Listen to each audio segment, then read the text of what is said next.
ঢকুৱাখানাৰ চাঞ্চল্যকৰ হত্যাকাণ্ডৰ নতুন মূৰ পুষ্পা গগৈক CIDৰ IGPৰ প্ৰশ্নত যে আপুনি বিধৱাৰ সাজ পিন্ধিছে কিয় আপোনাৰ স্বামী এতিয়াও জীয়াই আছে সংযুক্ত পৰাশক উভতি ধৰিলে সুনীলৰ পত্নী পুষ্পা গগৈয়ে স্বামী যদি জীয়াই আছে তেন্তে উলিয়াই দিয়ক ঢকুৱাখানাৰ যেহেতু এই চাঞ্চল্যকৰ ঘটনাৰ তদন্তত যেহেতু দেখা পোৱা গৈছিল নতুন নতুন তথ্য উদ্ঘাটন হৈছিল সমগ্ৰ ঘটনা পৰৱৰ্তী সময়ত ৰহস্য আৱৰ্তত সোমাই পৰিছিল আৰু শেহতীয়াকৈ সুনীলৰ পত্নী পুষ্পা গগৈয়ে তেওঁ আৰক্ষীৰ আগত মত ব্যক্ত কৰিছে যে মোৰ স্বামী যদি জীয়াই আছে তেনেহলে আপোনালোকে উলিয়াই দিয়ক তেওঁক যেটো প্ৰশ্ন কৰিছিল যে আপুনি কিয় বিধৱাৰ সাজ পিন্ধিছে তাৰ প্ৰত্যুত্তৰ তেওঁ কয় যে মোৰ স্বামী যদি জীয়াই আছে তেনেহলে আপোনালোকে উলিয়াই দিয়ক আৰু সমগ্ৰ ঘটনা সন্দৰ্ভত ND24 দৰ্শকক আমি আৰম্ভণিৰ পৰা জনাই আছিলো কাৰণ প্ৰথমে যি মৃতদেহ উদ্ধাৰ হৈছিল হিয়া সুনীল গগৈ বুলি কোৱা হৈছিল পৰৱৰ্তী সময়ত যেহেতু হিয়া নহয় বুলি কোৱা হ'ল আৰু সমগ্ৰ ঘটনাত দুজন ব্যক্তিক লৈ যেহেতু সমগ্ৰ ঘটনাক এতিয়া ৰহস্য আৱৰ্তত আছে আসলতে সেই মৃতদেহ কাৰ আছিল আৰু ফৰেনচিকৰ প্ৰতিবেদনৰ পিছত মৃতদেহ সুনীল গগৈ নহয় বুলি চিনাক্ত হৈছিল কিন্তু তাৰ পিছত যেহেতু এতিয়ালৈকে তেওঁৰ কোনো ধৰণৰ সন্ধান নাই আৰু তেওঁ পত্নী তেওঁ পৰিয়ালৰ লোকক যেহেতু বাৰে বাৰে জেৰাৰ নামত মাতি নিয়া হৈছিল সোধা হৈছিল কিন্তু তেওঁলোকে বাৰে বাৰে এটাই উত্তৰ দিছিল যে তেওঁলোকে নাজানে আৰু শেহতীয়াকৈ সমগ্ৰ হত্যাকাণ্ডত দেখা পোৱা গৈছে CIDৰ IGPৰ প্ৰশ্ন যে আপুনি বিধৱাৰ সাজ কিয় পিন্ধিছে তাৰ প্ৰত্যুত্তৰ তেওঁ কৈছে যে মোৰ স্বামী যদি জীয়াই আছে তেনেহলে আপোনালোকে উলিয়াই দিয়ক আধা ঘণ্টামান হ'ব কিজানি মানুহ আছে আৰু ঘটনাটো এনেখিনি সুধিছে আৰু কৈছে যে এইটো বডিটো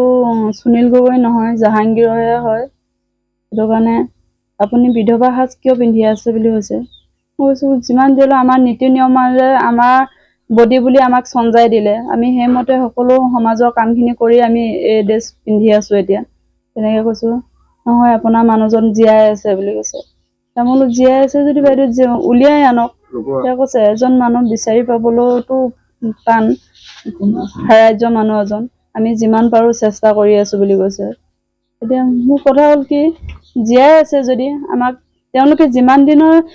বিচাৰি উলিয়াওক সেইটো আমাৰ লগত কথা নাই কিন্তু যদি তেওঁলোকে জীয়াই আছে বুলি জানে আমাক মাত্ৰ সঠিক উত্তৰটো দিব লাগে যে মানুহজন জীয়াই আছে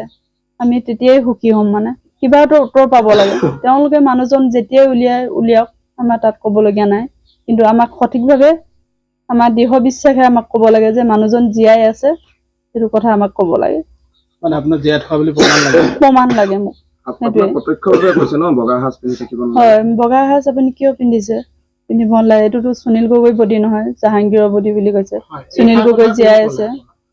বাইদেউ গৰাকীয়ে কৈছে তেওঁক আপুনি আগতে লগ পোৱা নাই নহয় মই আগতে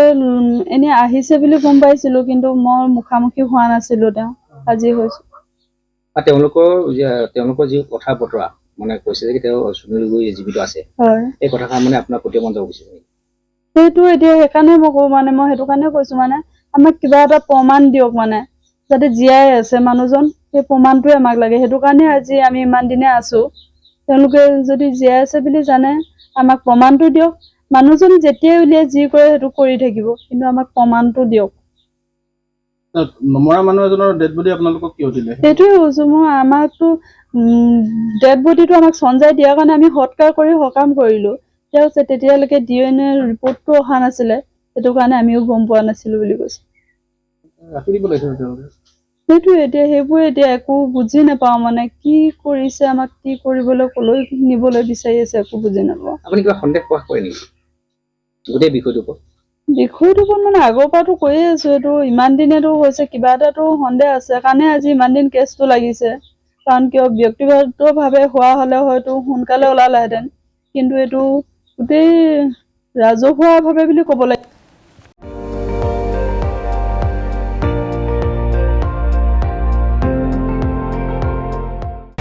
আপুনি চাই আছে ND24 সৰ্বশ্ৰেষ্ঠ নহয় সৰ্বোত্তমৰ দৌৰ